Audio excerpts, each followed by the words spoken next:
Hello, good morning students. आप सभी का स्वागत है अर्जुन डिफेंस एकेडमी में। और आज हमारी फर्स्ट क्लास है और पहली क्लास हमारी, जिसकी आप लोग पता है कि अब तक कोरोना की वजह से ऑफलाइन क्लासेस स्टार्ट नहीं हो पाई है, इसलिए हम आपके लिए ऑनलाइन क्लासेस लेके आए हैं। और ऑनलाइन प्लेटफॉर्म पर हम आप सभी का स्वागत करेंगे और किसी भी तरीके की अगर आपको प्रॉब्लम आती है तो आप हमारे साथ शेयर कर सकते हैं। तो सबसे पहले मैं अपना इंट्रो आपको दे दूं। My self doctor Rajveer Sharma and आप मेरे साथ जुड़े हैं इंग्लिश की क्लास के लिए। और हमारी फ़र्स्ट क्लास आज होने वाली है। तो फर्स्ट क्लास में सोच रहा था कि कोई ऐसा टॉपिक हम लें तो अब तक बहुत ज़्यादा डिफ़िकल्ट ना हो, क्योंकि स्टार्टिंग हम करें बहुत ज़्यादा टफ़ टॉपिक से तो हो सकता है कि हमें थोड़ा सा उसमें इंक्लूजन आ जाए, थोड़ा सा हमें समझने में प्रॉब्लम आए। तो हम स्टार्ट करते हैं बिल्कुल ईजी टॉपिक से। हमारे डिफेंस, हमारे एग्ज़ाम्स, हमारे कॉम्पिटिटिव एग्ज़ाम्स हर जगह, चाहे एलडीसी हो, एसएससी हो, हर जगह हमारे पास जो एक टॉपिक है वो हमेशा मिलता है, वो है वॉइस। हाँ, हमने पढ़े होंगे वॉइस। अब आप कहेंगे सर हमने तो वॉइस पढ़े हुए हैं। वॉइस पढ़ लिए हैं आप लोगों ने, वॉइस आप कई बार पढ़ चुके हैं, बचपन से पढ़ते आए हैं। लेकिन हमने स्कूल लेवल तक पढ़ा है। स्कूल लेवल से अब हम हमारे कॉम्पिटिटिव लेवल पे जब आते हैं तो वहाँ पर बहुत से चेंजेस देखने को मिलते हैं हमारे पास। हमारा टॉपिक हम स्टार्ट करते हैं वॉइस।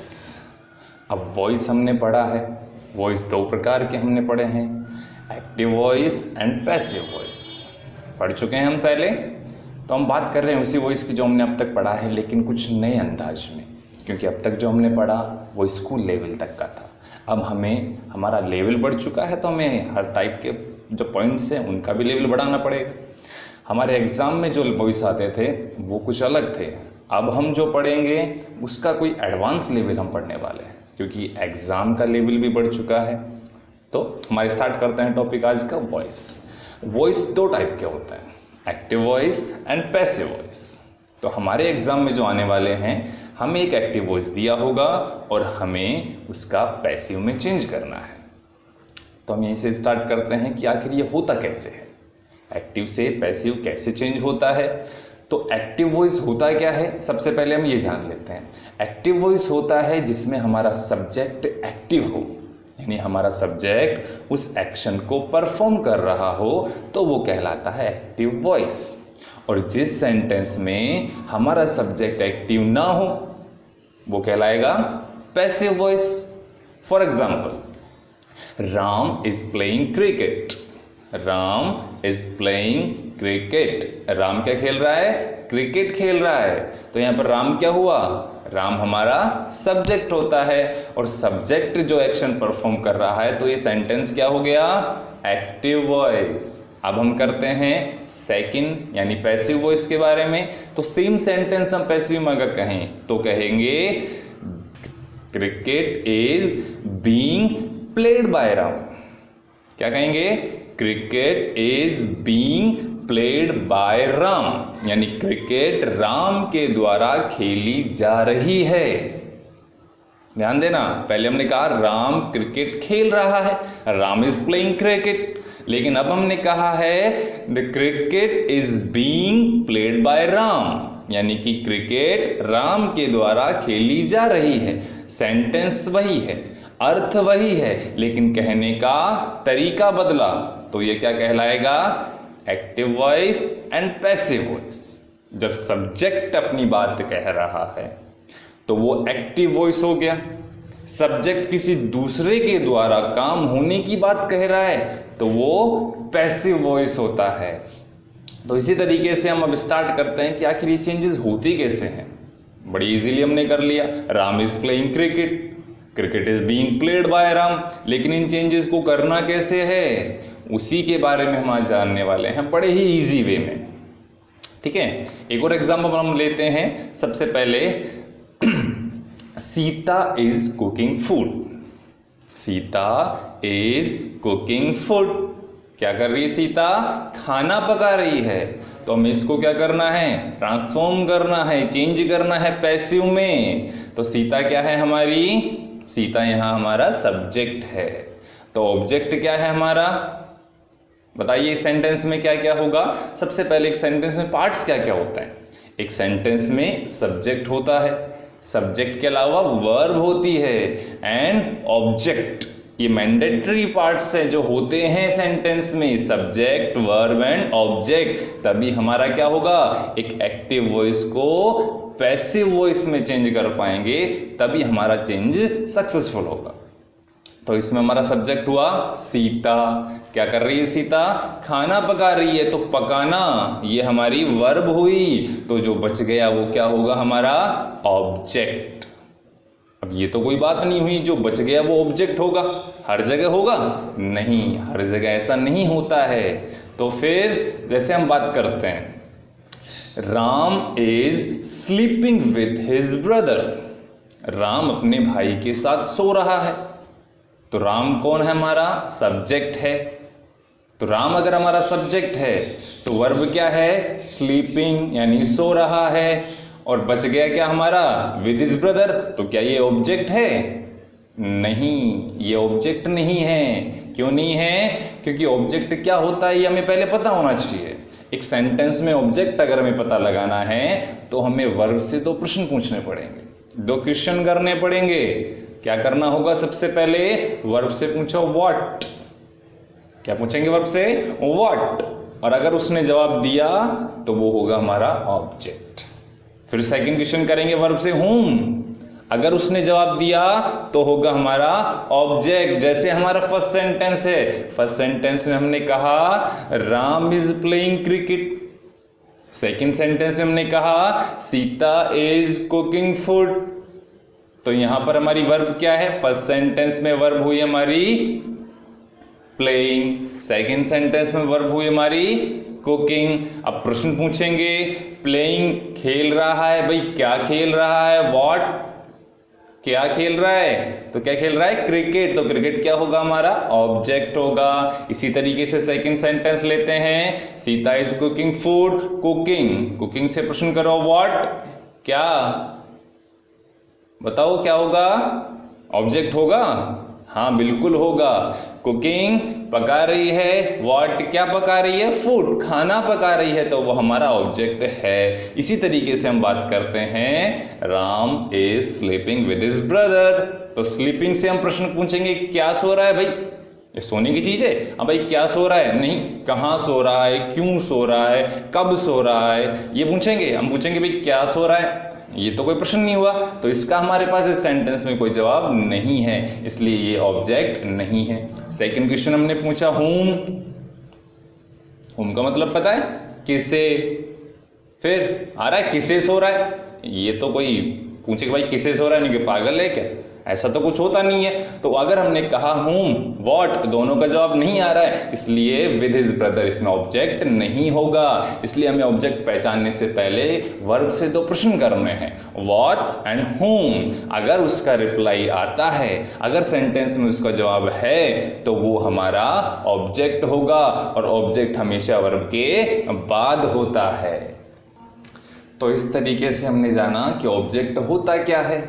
अब हमको पता लग गया ऑब्जेक्ट क्या होता है, हम जानते हैं सब्जेक्ट क्या होता है, हमें पता है वर्ब क्या होती है। तो अगर हमें तीनों चीज़ें पता है तो हम आसानी से क्या कर सकते हैं, हम एक्टिव वॉइस से पैसिव वॉइस में बदल सकते हैं। तो हम स्टार्ट करते हैं अब चेंजेस करना। तो अपने नोट्स बना लीजिए, पेन कॉपी रखिए और नोट कीजिए। हमारा फर्स्ट रूल क्या कहता है, फर्स्ट रूल हमारा कहता है, फर्स्ट में आता है सब्जेक्ट। तो हमारा फर्स्ट रूल भी किससे जुड़ा होगा, सब्जेक्ट से जुड़ा होगा। और क्या कहता है कि जो सब्जेक्ट है, अगर सब्जेक्ट डूअर है, सब्जेक्ट नॉन डूअर है, लेकिन सब्जेक्ट परफॉर्मर है, तो वो क्या होगा, एक्टिव वॉइस। तो हमें क्या करना है, पैसिव बनाने के लिए सब्जेक्ट को पैसिव करना है, यानी जो सब्जेक्ट हमारा स्टार्टिंग में आ रहा है उसको वहां से हटा देना है। अगर उसको वहां हटा देंगे तो कुछ तो बिठाना पड़ेगा, हमने कुछ हटाया है तो वहां कुछ रखना पड़ेगा। तो सबसे पहले हमें पता है कि जब हमारा ऑब्जेक्ट से सेंटेंस शुरू होगा तो वो हमारा पैसिव होगा, तो हमें सब्जेक्ट के स्थान पर पैसिव होगा हमें सब्जेक्ट के स्थान पर क्या रखना है, हमें सब्जेक्ट के स्थान पर ऑब्जेक्ट को रखना है। याद रखिएगा और अच्छे से नोट कीजिएगा, शुरू में ऑब्जेक्ट नहीं रखना है, जहां सब्जेक्ट है वहां ऑब्जेक्ट रखना है। ठीक है, नोट कर लीजिएगा। तो यहां हम देखते हैं कि हमारे पास सब्जेक्ट एक नाउन हो सकता है, हमारा सब्जेक्ट एक प्रोनाउन हो सकता है। सेम कंडीशन हमारी ऑब्जेक्ट के साथ है। क्या होता है कि एक ऑब्जेक्ट नाउन हो सकता है या एक ऑब्जेक्ट प्रोनाउन। अगर हमारा सब्जेक्ट या ऑब्जेक्ट नाउन है देन नो प्रॉब्लम, कोई भी प्रॉब्लम नहीं है, बिल्कुल इजी हो जाता है। लेकिन अगर हमारा सब्जेक्ट जो है, हमारा ऑब्जेक्ट है, वो अगर हमारा ऑब्जेक्ट सब्जेक्ट अगर प्रोनाउन है, इन दैट केस अब हमारी प्रॉब्लम शुरू होती है।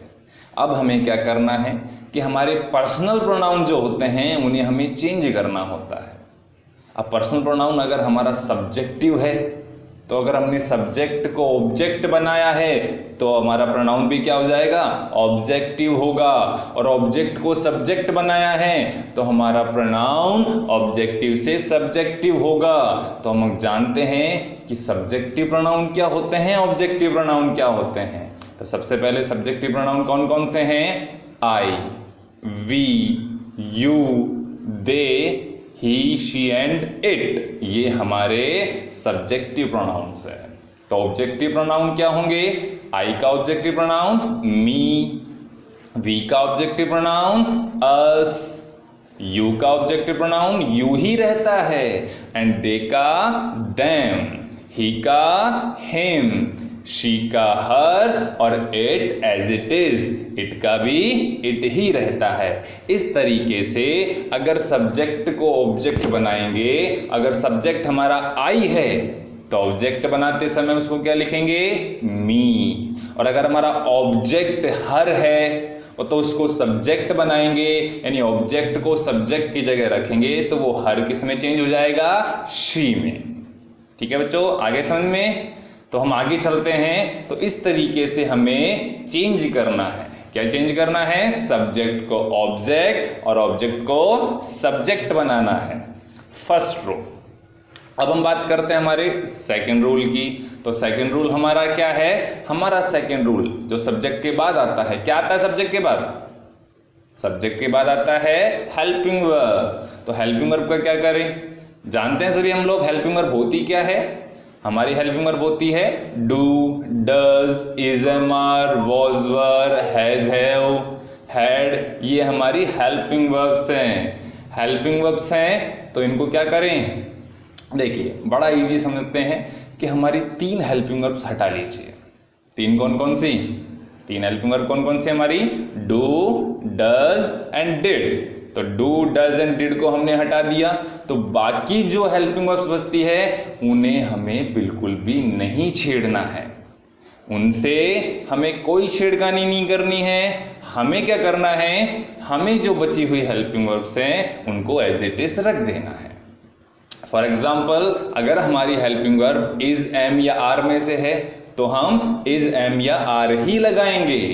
अगर हमारा सब्जेक्ट सिंगुलर है तो इज लगेगा, अगर हमारा सब्जेक्ट आई है तो एम लगेगा, और अगर प्लूरल सब्जेक्ट है तो आर लगेगा। इसी तरीके से अगर हमारा सब्जेक्ट सिंगुलर है और हमने ऑब्जेक्ट प्लूरल लगा दिया तो इज का क्या होगा, इज की जगह हम आर कर देंगे, लेकिन उन्हें चेंज नहीं करेंगे। लेकिन ये कंडीशन अगर डू, डज और डिड के साथ हो, तो अगर हमारे सेंटेंस का सब्जेक्ट डू या डज है तो उन्हें हटा दिया जाता है और वहां हेल्पिंग वर्ब यूज होती है इज, एम या आर।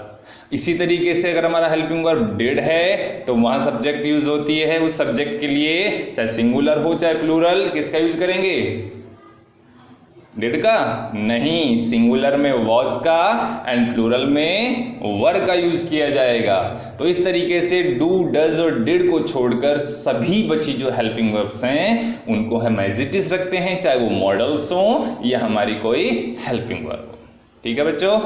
फॉर एग्जाम्पल हम देखते हैं कि अगर हमारा एग्जाम्पल सब्जेक्ट हमारा सेंटेंस है पवन is running on the road.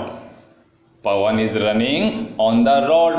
तो यहाँ पर पवन क्या है? सब्जेक्ट है, तो उसके साथ हमने क्या लगाया है? is लगाया है। क्यों लगाया है? पवन कोई दो हैं, दो पवन दौड़ रहे हैं। अगर हम दो पवन दौड़ रहे हैं तो वहां लगाते हैं हम टू पवन, नहीं, लेकिन यहाँ हमने कहा पवन, तो पवन एक है तो क्या लगा? इज लगा। On the road. लेकिन हम एक बात तो आपसे एक प्रश्न पूछना चाहता हूं कि सबसे पहले इस सेंटेंस को पढ़े, Pawan is running on the road. हम इसका पैसिव बना सकते हैं?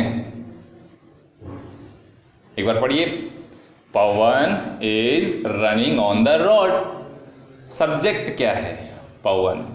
ऑब्जेक्ट क्या है? ऑब्जेक्ट पहचानिए। अभी हमने पढ़ा ऑब्जेक्ट कैसे पहचानते हैं। ऑब्जेक्ट पहचानने के लिए क्या करना पड़ेगा? हमें ऑब्जेक्ट ढूंढना पड़ेगा। कैसे? व्हाट और whom। उठाइए प्रश्न और दे मारिए वर्ब पे। व्हाट और whom।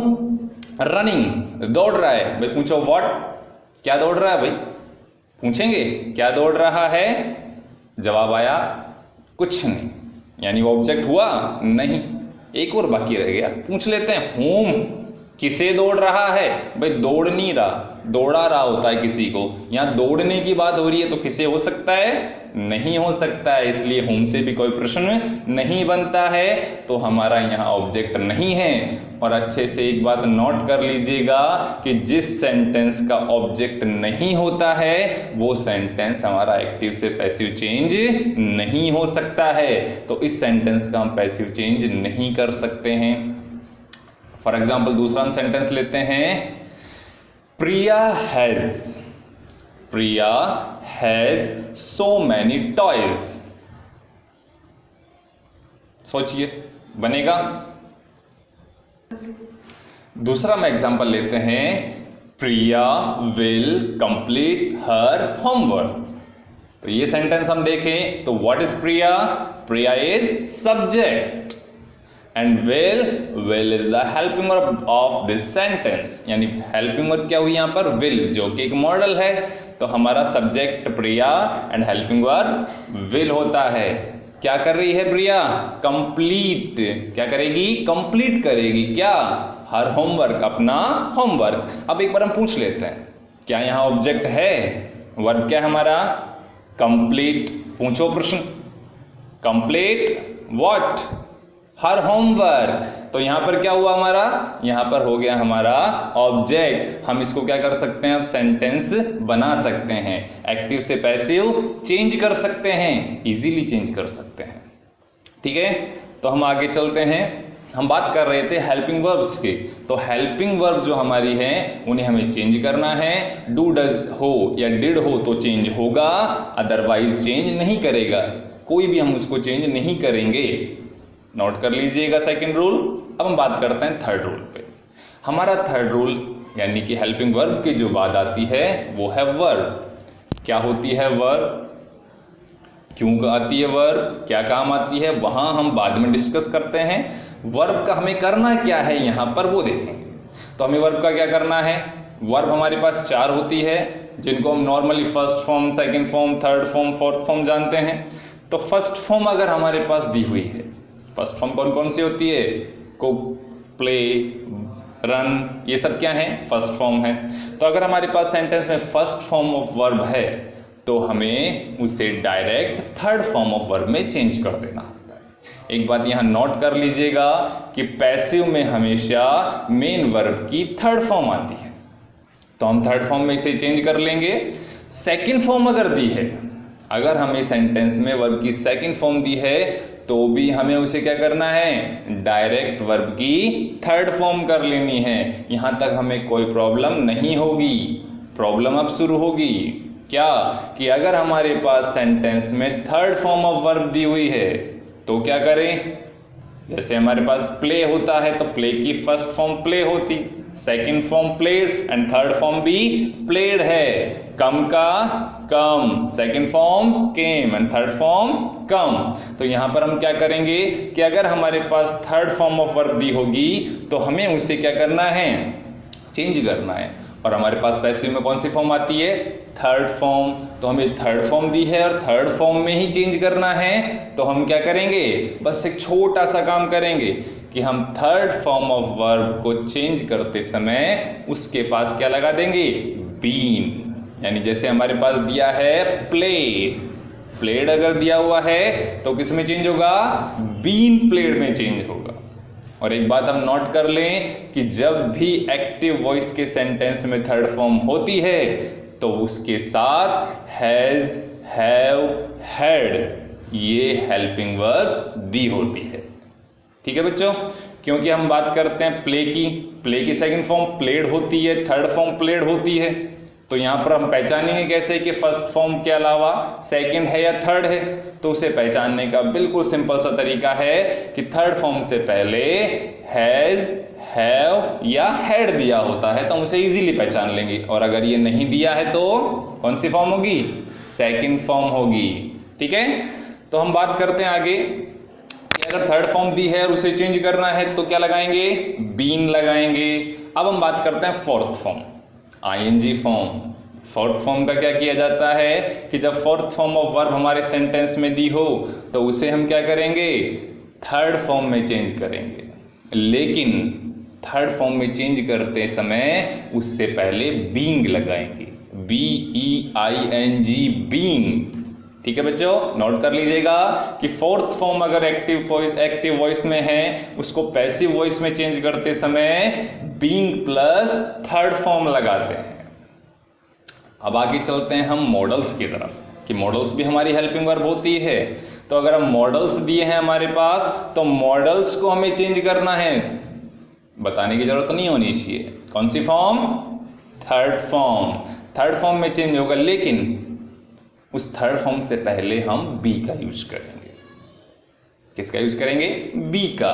तो ये हमारी हेल्पिंग वर्ब्स हो गई। एक बार हम रिवाइज कर लेते हैं, फर्स्ट फॉर्म दी होगी तो थर्ड फॉर्म में, सेकंड फॉर्म दी होगी तो थर्ड फॉर्म में, और थर्ड फॉर्म दी है तो बीन प्लस थर्ड फॉर्म, और अगर फोर्थ फॉर्म दी है तो बीइंग प्लस थर्ड फॉर्म।